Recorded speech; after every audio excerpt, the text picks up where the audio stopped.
Thanks. June 1st kicks off Pride Month across the United States, and thousands here in Springfield celebrated on Saturday with a Pride parade and block party.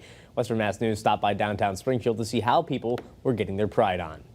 Thousands of people heading to downtown Springfield to celebrate the LGBTQIA+ community and kicking off Pride Month with the 3rd annual Springfield Pride Parade and block party. Today shows a beautiful mosaic of the city of Springfield and Worcester, Massachusetts with our Pride Parade. I cannot say enough about Tori and Bethea, this young man. We started this 3 years ago, and now we'll have thousands marching down, parading down the State Street. The parade route filled with rainbows and flags representing the LGBTQIA+ community. Springfield Mayor Dominic Sarno tells Western Mass News it's all good vibes at Pride. This is such a colorful parade, and again, just that everybody is feeling good, feeling safe, feeling welcomed, and that's what means the world to me.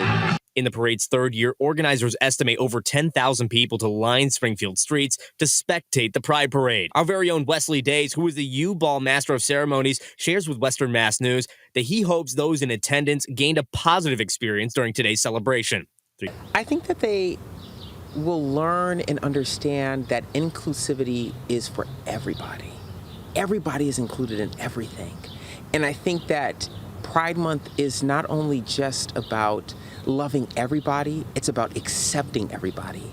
Days adds, today's celebration was a true testament to what the city of Springfield is about. When we were walking from Springfield Technical Community College all the way to Stern Square, everybody knew that they belonged in that space. Everybody knew that they were loved, they were celebrated. And Western Mass News even walked in today's parade. We just want to thank everybody for coming out and having a great time.